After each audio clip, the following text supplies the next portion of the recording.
هغه ورځ ته به ډېر په انتظار و چې زمونږ وطن کولاو شي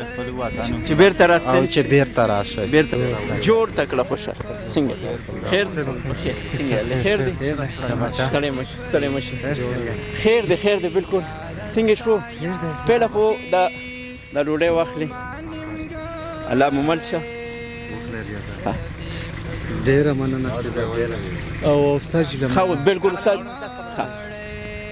د دغه زینه چې غواله د لوګي نه مړ شو اوس راته وایه ولا چې مړه بس به کوي مخکې وورین شوي دي ډېرې ولیارې باندې دوه لیارې سره موتې نه دي دا هغه ته چې ټکټري روشي کولې روډ وتروشي مخکې دا ډېره مصیبت دی تاسو اوس دیزې پورې څومره مزل وکړو موږ والا چې په پیدلې بوګ نه روغللو ته دوه توی پیرو دلته بیا تا ګوړی مې لو شولو ګوډي ګیرو خاتو پیدل مو څومره مزل وکړو ګنټه دوې بنکړی وي دوی خوراکي مشکلات دي او ډېر مشکلات دي یو خوراک نه هر څه دلته ډېر ګران دي نه ډاکټر شته یو اسپتال یو سهولت هم نشته دی استاد جلال ورکا تاسو ټول سره ملګري یې ډېره مننه ډېره ملګري یو سره اوس کوم خوا روان یې اوس بډېله ها دیزې پسې به خفه یې ولې نه ډېر هم څه زړه خفه دی صاحبه یې ډېر څه خفه یو موږ به اوس دغه ورځې په انتظار و چې وطن هم کولاو شي دغه ورځې به ډېر په انتظار و څنګه بیا راته ووایه هغه ورځې ته به ډېر په انتظار و چې زمونږ وطن کولاو شي چې بیرته راستل چې بیرته راشي بس هغه مو ډېر غټ ارمان دی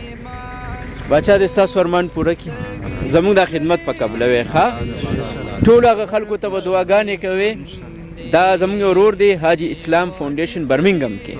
دا د هغې له طرفه دي تاسو ټول به دعاګانې کوئ چې موږ نه خفه نه شئ الله دې دای په بچو خوښ ورکړي چې هر څوک امین زه ما سره ملو شم زه سفر مو په خیر سفر مو په خیر زه قربان سفر مو په خیر زه د الله په امان دا ملګری وایي د هغې ورځې په تمه یو چې زموږ وطن کولو شي او بیرته راستانه شو بیا دې وطن ته راشو د داسې ښایسته موسم نه د داسې ښایسته ځای نه چېرته چې واورې پرتې وي چېرته چې ګلونه ایله اوس تازه کېږي چېرته چې ونې شنې شوې د دې نه به د چا زړه وشي او خلک وایي خپل وطن الله دې رحم وکړي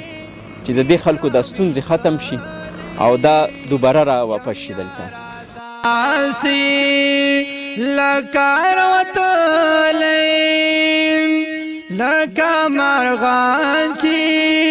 بیچا